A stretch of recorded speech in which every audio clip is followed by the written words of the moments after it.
Hello बच्चों, मैं कीर्ति यादव हिंदी दर्शन में आपका स्वागत है। आज हम रीतिकाल के रीति सिद्ध कवि बिहारी के दोहों को पढ़ेंगे। इनका जन्म 1595 ग्वालियर में हुआ था। 7-8 वर्ष की अवस्था में बिहारी अपने पिता के साथ ओरछा आ गए थे, जहां इन्होंने आचार्य केशव दास से शिक्षा प्राप्त की। यहीं बिहारी जी रहीमदास के संपर्क में भी आए थे। बिहारी रसिक व्यक्ति थे। इनका स्वभाव विनोदी और व्यंग्यप्रिय था। थोड़ा ये हंसी मजाक भी करते थे। 1663 में इनका निधन हो गया था। बिहारी केवल एक रचना जो बिहारी सतसई है उस जिसमें 700 दोहे संग्रहित हैं, इसी के कारण पूरे हिंदी काव्य जगत में अमर हो गए। उनकी कविता का मुख्य विषय श्रृंगार है। बिहारी की भाषा शुद्ध साहित्यिक ब्रज भाषा है। इनकी भाषा में पूर्वी प्रयोग के साथ साथ बुंदेलखंडी शब्दावली का भी प्रयोग देखने को मिलता है। दोहे जैसे छोटे से छंद में गहरी अर्थ व्यंजना के कारण बिहारी जी को गागर में सागर भरने में निपुण माना जाता है। इनके दोहों के अर्थ गांभीर्य को देखकर ही कहा जाता है, सत सया के दोहरे ज्यों नावक के तीर, देखन में छोटे लगे घाव करे गंभीर। इनका जो दोहा है, चलिए उसको पढ़ते हैं। ये आपके एनसीईआरटी स्पर्श भाग 2 में पहला दोहा है, चैप्टर नंबर 3 का।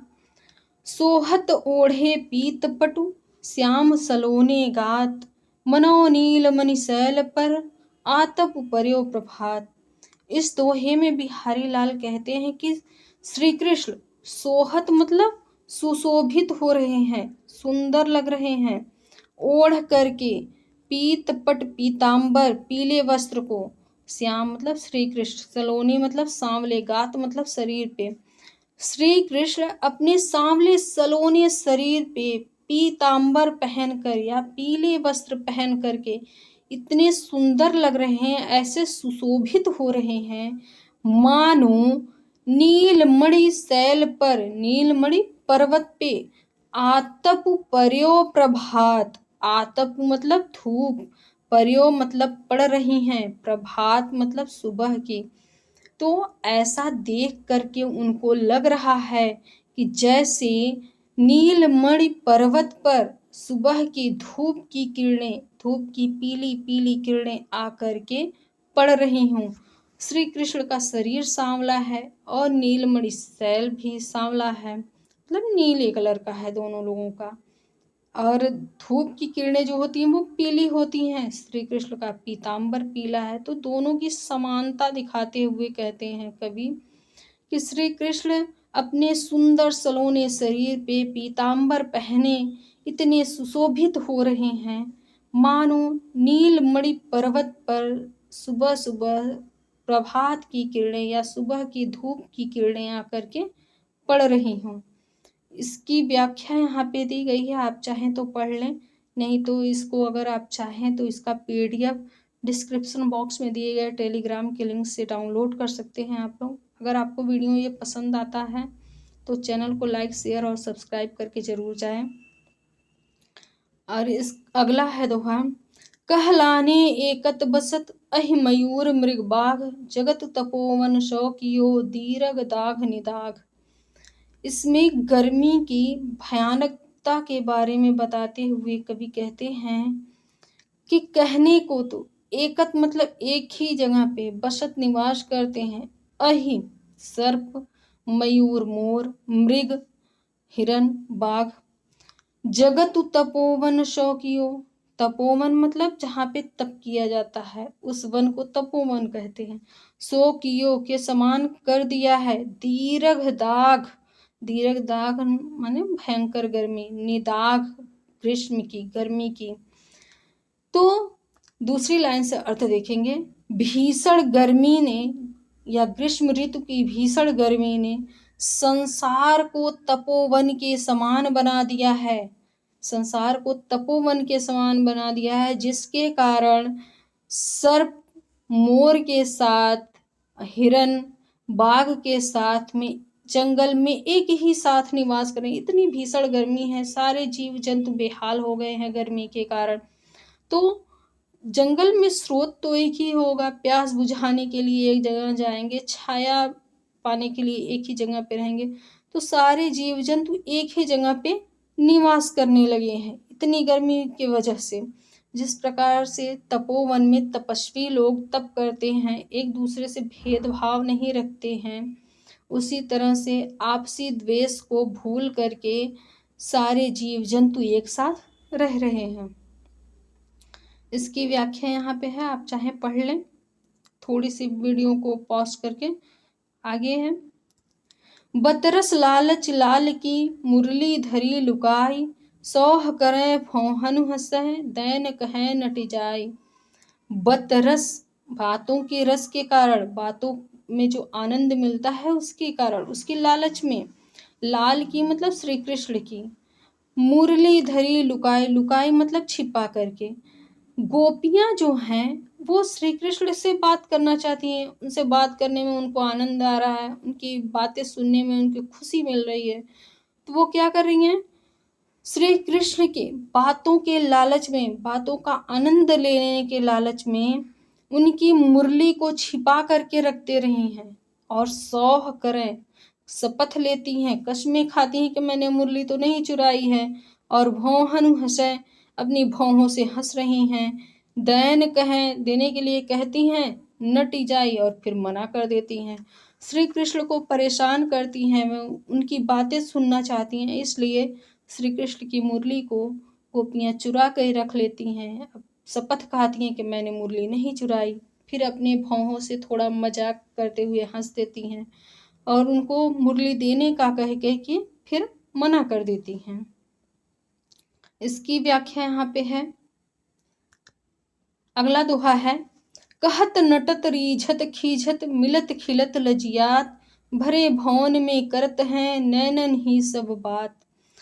यहाँ पे नायक नायिका के प्रेम संबंध के बारे में बताते हुए कवि कह रहे हैं कि कैसे जब प्रेम में होते हैं नायक नायिका तो कैसे बात कर रहे हैं, वो आंखों ही आंखों में बातें कर रहे हैं, तो आंखों ही आंखों में नायक नायिका से कुछ कहता है, कहत मतलब कह रहा है, नटत, और नायिका क्या कर रही है, इनकार कर रही है, नायक कुछ कह रहा है, नायिका इनकार कर दे रही है, रीझत और फिर रीझ जा रही है, मोहित हो रही है नायक पे, खीझत फिर बनावटी गुस्सा दिखाती है, फिर दोनों के नेत्र मिलते हैं, मिलत फिर नेत्र मिलते हैं आपस में, जिससे दोनों क्या होते हैं, खिलत, खिल जाते हैं, प्रसन्न हो जाते हैं, उनके मन जो हैं वो खिल जाते हैं, और फिर दोनों शर्मा जाते हैं, लज्जियात मतलब शर्मा जाते हैं।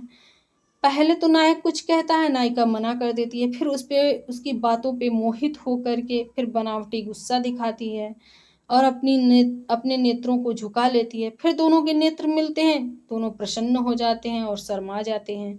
इस प्रकार से वे भरे भवन में, भरे हुए घर में बैठ करके करत हैं, कर रहे हैं, नैनन ही सब बात, आंखों ही आंखों में सारी बातें कर रहे हैं, वो पूरे घर में लोग भरे पड़े हैं, परिजन उनके भरे पड़े हैं, लेकिन कोई उनकी बातों को समझ नहीं पा रहा है, किसी को पता नहीं चल रहा है और इनकी सारी बातें हो जा रही हैं।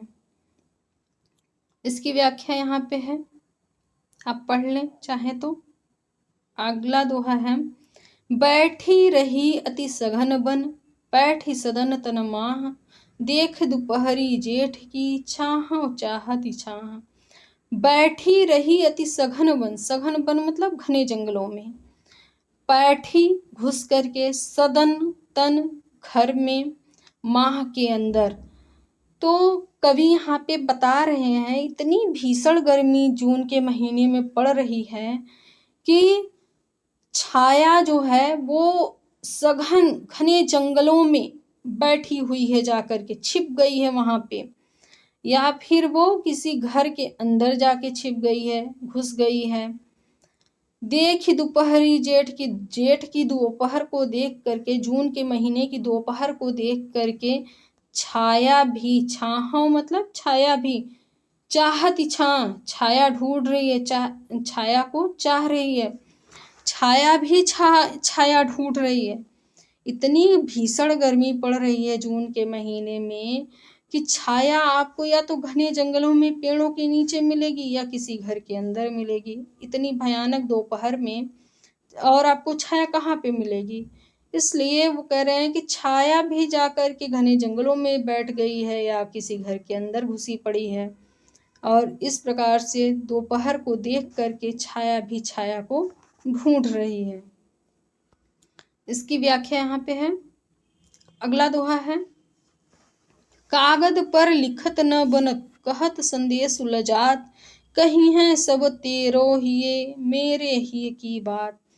यहाँ पे अपने प्रवासी नायक के लिए नायिका जो है वो कुछ लिख रही है चिट्ठी पे या पत्र पे, तो कह रही है कि कागज पर लिखत न बनत, लिखते नहीं बनता है। उसको समझ में नहीं आ रहा है कि नायक से क्या कहूँ मैं, कैसे कहूँ मैं, तो कहती है कि कागज पे तो लिखते ही नहीं बनता है, कहत संदेश लजात, और संदेशा कहने में, मैसेज देने में उसको शर्म आ रही है। लजात मतलब शर्म आ रही है, लज्जा आ रही है। कहीं है सब तेरो हिये, कहीं है मतलब कह देगा, सब कुछ तेरा हिया मतलब, हियो मतलब हृदय, दिल, तुम्हारा हृदय ही सब कुछ कह देगा, मेरे हिये की बात, मेरे हृदय में जो भी बातें हैं वो तुम्हारा हृदय कह देगा, क्योंकि दोनों दूर दूर हैं, दोनों में निकटता नहीं है, दोनों को दुख है इस बात का, तो दोनों की विरहावस्था बराबर है। उसको, नायिका को लग रहा है कि अगर मैं दूर हूँ, मुझे तकलीफ है, तो उसको भी दूरी जितनी है उसकी वजह से तकलीफ हो रही होगी। तो वो लिखती है कि मुझसे कागज पे ये सब सारी बातें लिखी नहीं जा रही हैं, मुझे संदेशा भेजने में या कहने में शर्म आ रही है, तुम्हारा हृदय ही मेरे सारे हृदय की बात कह देगा। व्याख्या यहाँ पे दी गई है। आगे है, प्रगट भय द्विजराज कुल, सुबस बसे ब्रज आय, मेरे हरव कलेश सब, केशव केशव राय। यहाँ पे जो बिहारी लाल जी हैं वो कह रहे हैं कि प्रगट भय मतलब उत्पन्न हुए हैं, पैदा हुए हैं, द्विजराज कुल, द्विजराज मतलब दो अर्थ है इसके, चंद्रमा और ब्राह्मण, कहना चाहते हैं कुल मतलब वंश में। तो बिहारी लाल जी कह रहे हैं कि श्री कृष्ण, हे श्री कृष्ण, आप तो चंद्रवंश में उत्पन्न हुए हैं, चंद्रवंश में पैदा हुए हैं, सुबस अपनी इच्छा से बस गए हैं ब्रज में आकर के, और अपनी इच्छा से ब्रज में आकर के बस गए हैं। आप तो चंद्रवंश में उत्पन्न हुए हैं और अपनी इच्छा से ब्रज में आके बस गए हैं। मेरे हरो कलेश सब, हरो मतलब हरण कर लीजिए, हर लीजिए, नष्ट कर दीजिए, कलेश दुखों को, पीड़ा को, आप मेरी सभी कष्टों को, पीड़ा को हर लीजिए या नष्ट कर दीजिए। केशव केशव राय, केशव श्री कृष्ण, केशव राय मतलब जो बिहारी लाल के पिता का नाम है केशव राय, इसलिए वो कहते हैं कि आपको, हे श्री कृष्ण, आपको तो सभी लोग केशव बुलाते हैं और मेरे पिता का नाम केशव राय है, इस प्रकार आप मेरे पिता के समान हैं, आप मेरे सारे कष्टों को, कलेशों को नष्ट कर दीजिए। इसकी व्याख्या यहाँ पे है।